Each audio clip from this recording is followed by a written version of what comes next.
सतनमो आदेश से सदगुरुदेव जी को लखा आदेश आदेश आदेश 984 सिद्धन को आदेश आदेश।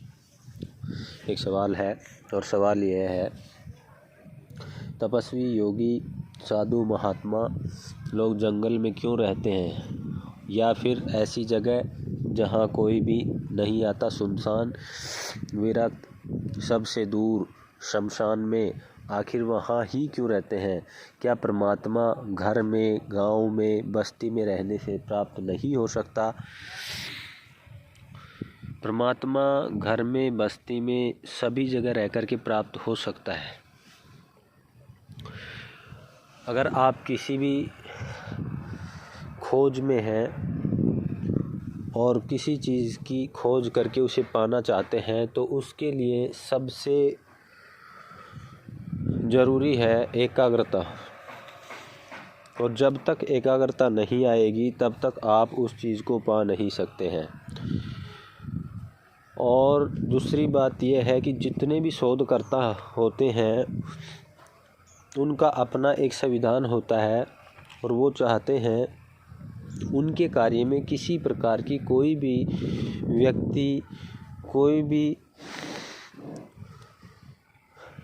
रहने वाला, चलने वाला, बैठने वाला, आसपास के लोग या आसपास के कल्चर में जैसे भी जो भी लोग निवास करते हैं, तो वो उन्हें डिस्टर्ब ना करें, वो उन्हें परेशान ना करें, उन कार्य प्रणाली में कोई बाधा ना उत्पन्न करें। इसलिए वो लोग पहले से ही एकांत में रहते हैं। किसी भी कार्य को पाने के लिए, करने के लिए और उस मंजिल को पाने के लिए डिसिप्लिन का होना बहुत ज़रूरी है।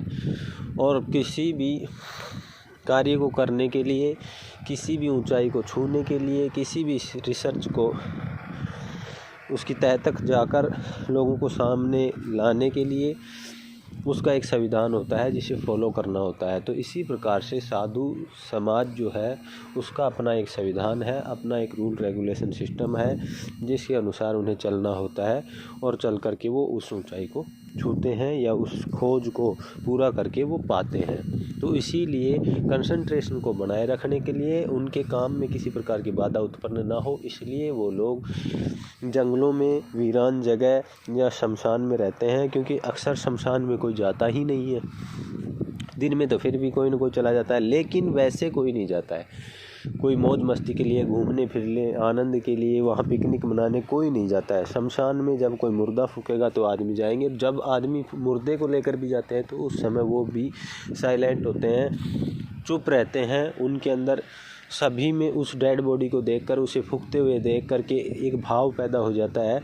उस भाव के कारण वहाँ किसी प्रकार की कोई एनिमल हरकत नहीं करते हैं।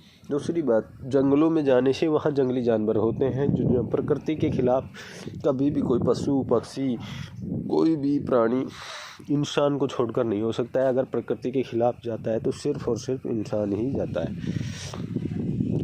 और जो अपने आप को इंसान मानता है, कहता है कि मैं इंसान हूँ, लेकिन वो जानवरों से भी बदतर होता है कि वो कुछ भी कर देता है, कैसी भी हरकत कर देता है। तो इसलिए वो इनसे दूर रहते हैं। वहाँ प्रकृति के सभी जीव जो उसके रूल रेगुलेशन को मानते हुए जीते हैं, उन्हीं के अंदर वो जीते हैं। क्योंकि उन्हें जो सर्च करना है, उन्हें जो तलाश करनी है, वो प्रकृति के अनुकूल होकर के करनी होती है। तो इसलिए वो लोग गाँव से बाहर रहते हैं, जंगलों में रहते हैं, या शमशान में रहते हैं, या निर्जन जगह रहते हैं, या जंगल उजाड़ में रहते हैं, जहाँ लोग ये कहते हैं कि भाई ऐसा ही क्यों है। परमात्मा सभी जगह सर्वत्र है।